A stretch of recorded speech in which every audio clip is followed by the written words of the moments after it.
Meron po akong bato dito. Ito pong batong ito, sa tingin niyo po ba, malaki o maliit? Maliit lang po, no? Pero kung ilalapit ko po sa camera, kung itututok niyo po sa inyong mata, ano na po yung bato? Malaki o maliit? Malaki na. Eh kung yung maliit na bato, habang nakatutok sa iyo, lagay mo pa sa ibabaw ng ulo mo, ano nang itsura? Parang napakalaking bato at parang dinadaganan ka na. Di po ba? Pero sa totoo lang, kung ilalayo mo lang yung bato sa iyo, makikita mo, maliit lang pala, magaan lang pala. Hindi ba madalas ito yung problema natin? Pinapalaki natin ang ating mga problema. Bakit nagiging mabigat ang iyong buhay? Kasalanan ba ng iba? Madalas kasalanan natin. Kasi masyado nating pinapansin. Kasi masyado nating nilalagay sa ibabaw ng ulo natin, sa isip natin. Kaya nga nabibigatan ka, kaya nga nadadaganan ka, kaya nga nahihirapan ka. Mga kapatid, matuto po tayong umiwas, matuto tayong lumayo, matuto tayong bigyan ng espasyo o distansya ang ating sarili sa ating mga iba-ibang inaalala, pinoproblema at iniiyakan sa buhay. Because what you focus magnifies. What you focus multiplies. What you focus, you attract. Kung negatibo yung palagi mong nakikita, negatibo, lalaki, darami, at lalapit sa iyo. Amen? Pero, kung positibo at mabuti ang iyong pinapansin, tinitignan, binabantayan, ano po sa tingin niyong mangyayari? Yan din ang darami, yan din ang lalaki, yan din ang lalapit sa inyo. Nakakapagtaka sa ating ebanghelyo, sobrang lungkot na mga alagad na mga disipulo ng ating Panginoon. Bakit?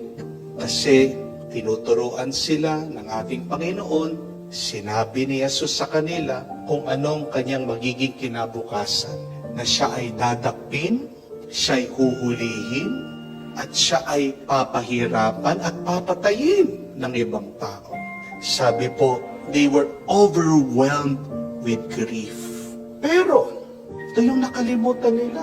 Hindi naman ang paghihirap niyang katapusan ng buhay niya. Paano tinapos ni Jesus yung kanyang turo sa kanyang mga alagad, sa kanyang mga disipulo? Sabi niya, but after the third day, He will rise again. Eh may happy ending naman pala. Eh meron naman palang mabuting bunga yung kanyang paghihirap. Bakit nabalot sila? Bakit napuno sila sa kalungkutan? Kasi masyado nilang tinitignan, pinansin yung paghihirap, yung negatibong karanasan ng ating Panginoon. Baka naman, ganyan din ang iyong nararanasan. Baka naman, kaya bigat na bigat ka sa iyong buhay. Hindi mo nakikita ang ibang grasya, ibang pagpapala at bendisyon na binibigay ng Diyos sa iyo kasi hanggang dyan lang ang iyong nakikita. Mga kapatid, change your perspective. Learn to take a step back from your problems and see there is something more than your problems, than your hurts, than your pains, than your challenges in life. Hindi lang puro bato, pasakit, hirap ang buhay na ito. Marami din naman na mabuti na nangyayari sa buhay mo. Kung puro utang na lang ang iyong tinitignan at tiniisip, ano pong darami? Hindi utang? Ano matatanggap mo? Hindi puro kulang na pera.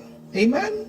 Pero kahit na marami kang utang, ibaling mo muna yung tingin mo. Lawakan mo ang iyong pag-iisip, ang iyong pag-uunawa. Sana makita mo, buhay ka pa rin, wala kang sakit. Sana makita mo, nagsisipag yung mga anak mo, nag-aaral sila ng mabuti. Hindi ba? Mas malaking pagpapala yun kaysa doon sa utang mo. Oo, nagkamali yung asawa mo. Pero, take a step back. Lumayo ka ng konti. Nakaraan na yun. Pero dahil paulit-ulit, pabalik-balik, nabubuhay ka sa nakalipas. Hanggang ngayon, sariwang-sariwa pa rin sa iyo. Anong nararanasan mo? Do you feel good? Are you happy? No, you're irritated, you're angry, nanggigigil ka. Facebook lang yung tao. Gusto mo siyang sampalin. Pinagmamaneho ka na nga. Ayaw mong kibuan. Inuuwian ka naman gabi-gabi. Nagpasuri na ang tao. Ayaw pa rin tanggapin. Bibilib nga ako, meron mga ibang lalaki. Inamin na nila ang kanilang pagkakamali. Nag-confess na sila pa nga ang nagyayaya para mag-counseling. Pero meron mga ibang misis dyan, nananatiling matigas ang puso. Bakit naging pusong bato? Kasi walang tigil sa pagtingin, pag-focus doon sa pagkakamali ng kanilang asawa. Tandaan nyo, ano yung nangyari sa asawa ni Lot? Sinabi ng Panginoon, huwag kang lilingon, titingin. Pag pinaparusahan na ang Sodom at Gomorrah, tumingin. Yung pagtingin niya, pagbabalik doon sa kasalanan. Anong nangyari doon sa asawa ni Lot? Nanigas, naging asin. Ganyan na nangyayari sa atin, sa ating damdamin. Pag hindi tayo makapag-move on, pagpabalik-balik tayo sa kasalanan na nakalipas. Meron pang ibang mas mabuti na nangyayari kaysa doon sa pagkakasala ng iyong asawa. Oo, meron pang mga ibang anak nakakalungkot, lumalaban sila doon sa kanilang mga magulang, hindi na marespeto. Pero natanong niyo na po ba, bakit kaya? Baka yung bata, meron hindi rin makalimutan sa nakalipas. Baka pinarusahan niyo, nasaktan niyo, baka napahiya habang nandyan yung ibang tao. Hindi mo masisisi ang bata. But the question is, have we consoled them? Mga kapatid, mahirap maging masaya pag palagi ka nakatingin sa iyong mga problema. Amen? Oo, ang buhay ay may problema. Pero hindi lang naman puro problema ang buhay. Marami pa rin pagpapala. Tayo ay inaanyayahan ng Diyos na tingnan at pansinin ano ba ang kanyang ginagawa. Tayo ay inaanyayahan ng Diyos. Huwag nating kalimutan na pagkatapos lahat ng paghihirap, meron pa rin siyang hinanda na napakagandang ending, katapusan para sa ating lahat. Alam niyo po ba ang pagkakaiba ng winner sa loser? Bakit nagwagi? Bakit merong nagwagi? Bakit merong natalo? Kasi yung pong mga nagwagi, nakatingin po sila sa finish line. Habang yung mga natalo, yung mga nabigo, saan sila nakatingin? Doon sa mga hadlang, doon sa kanilang mga kakompetisyon o kalaban. The choice is always with us. The choice is always with you. You can be a winner, you can be a loser. How can you win in this life? Happily, joyfully, peacefully. Look at the ending. And then, look at your blessings. Amen? May kasabihan nga, mas masaya pa daw po yung mga nanalo ng third place kaysa sa second place. Bakit? Nanalo na second place. Isang baitang na lang, first place, hindi pa siya masaya. Ano pong pagkakaiba? Bakit mas masaya yung third place sa second place? Kasi yung third place, nagpapasalamat na kahit na meron siyang kabiguan, nanalo pa rin siya. Habang yung second place, ang palagi niyang tinitignan, yung pagkakamali niya, kaya hindi siya nag-champion, hindi siya nag-first place. See the difference? The difference is with the attitude. The difference is with the perspective. Kung gusto niyong magbago ang buhay niyo, baguhin niyong pananaw niyo, baguhin niyo ang pag-uugali niyo. And what is the best attitude? It is always gratitude. Amen. Always be thankful every day. And I tell you, you will be a winner in this life.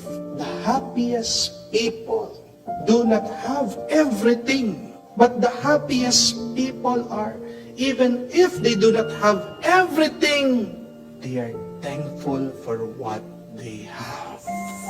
Ano yung mga napakaraming bato na kinolekta nyo at nilagay nyo dyan sa inyong ulo? Dala-dala nyo, yakala nyo, pasan nyo ang mundo. Please, learn to step back. Umiwas ka, lumayo ka. At ang pinakamaganda, bitawan mo ang mga yan. Nung pinanganak ka dito sa mundo, wala ka namang dalang mga bato. Amen? Wala ka din naman dalang pera. Bakit nalulungkot ka na wala kang pera? Amen? The most precious thing that you have received is already with you. Your life, your soul, your health, your mind, your dream. So my dear friends, we pray, we ask God that we may learn to let go of these rocks of our negativities. We ask the Lord to help us to remove our focus on our problems. We ask the Lord to help us to practice gratitude every day so that we can become a lot more happier and more peaceful as we continue with our journey in this life.